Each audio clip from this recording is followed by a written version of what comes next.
Hi, my name is Duke Dunsford, and I am from Tennessee. This is my Ninja 250 story. When I was younger, I had dirt bikes, and I had a couple little small dirt bikes. But then when I got a little older, I wound up purchasing a 1988 Ninja 250, which you can see right here over my shoulder. And I've still got it today, and I really like this little bike. And we've actually been all over the country together, and it's really changed my life. After I got my Ninja, I rode it quite a bit, and then at some point along the way, I discovered the internet.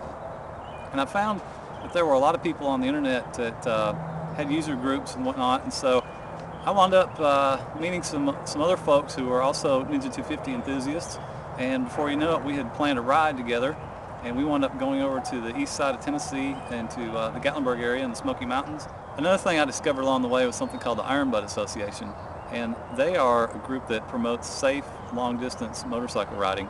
And I've done several rides which I've gotten credit for doing through documentation.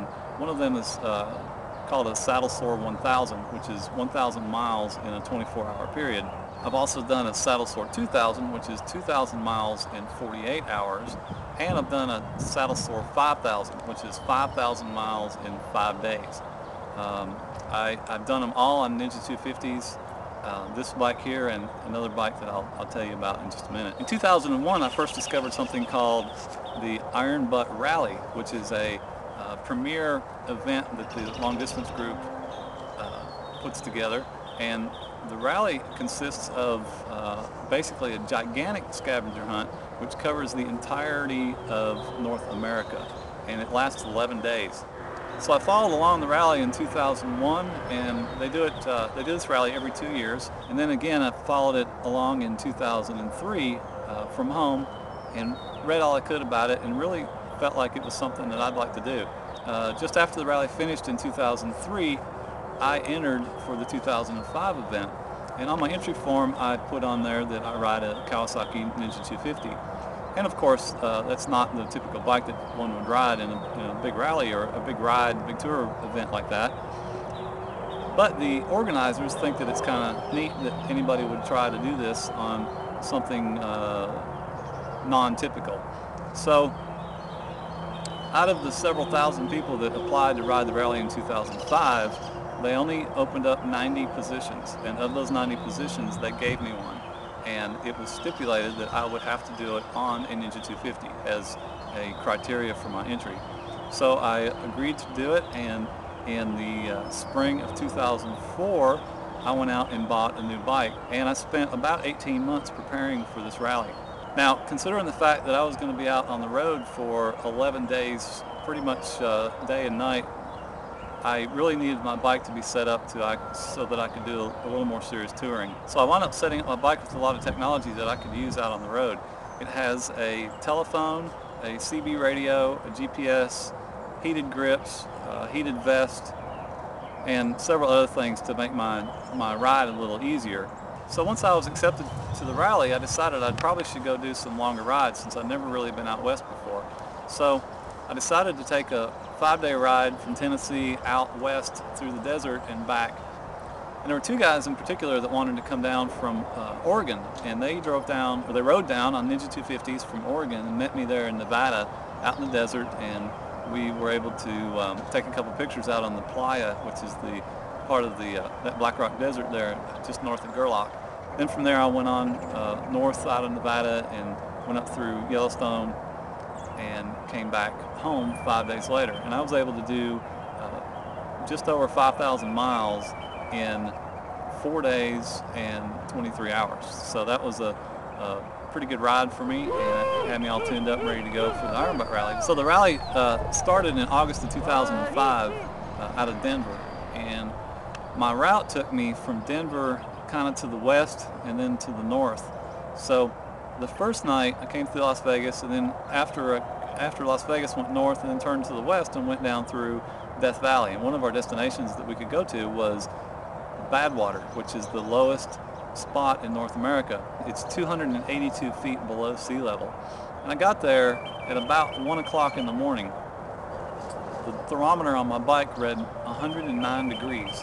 I used to think that here in Tennessee it got hot, but until I went to Death Valley in August, even in the middle of the night, the heat is beyond anything that I can imagine.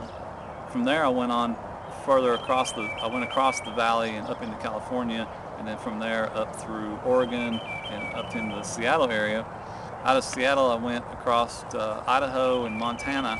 From there on down to Wyoming and went through Yellowstone National Park, and from there down through the Grand Tetons and back across to Denver, where we checked back in after about 4 days. From Denver we went to the east, and we had another check-in up in Maine, just north of Portland, Maine, about 3 days later.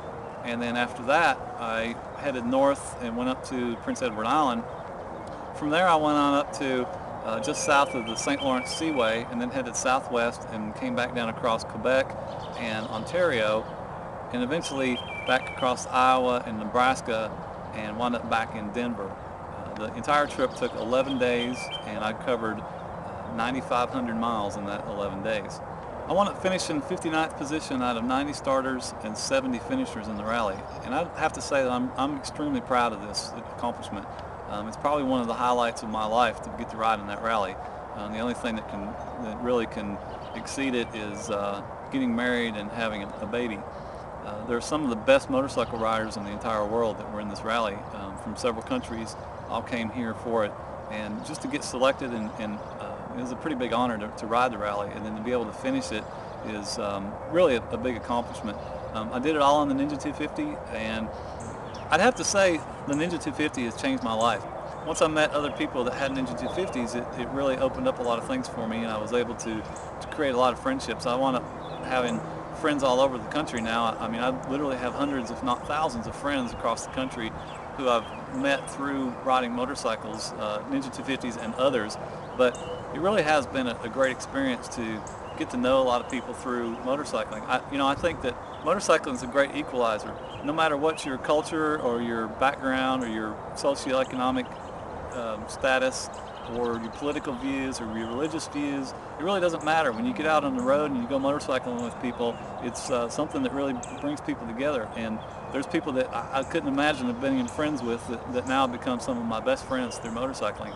And I think it's really a neat thing. There's not been a lot of other places in my life that I've been able to get to know people as well as through motorcycling. I've also met my wife through motorcycling.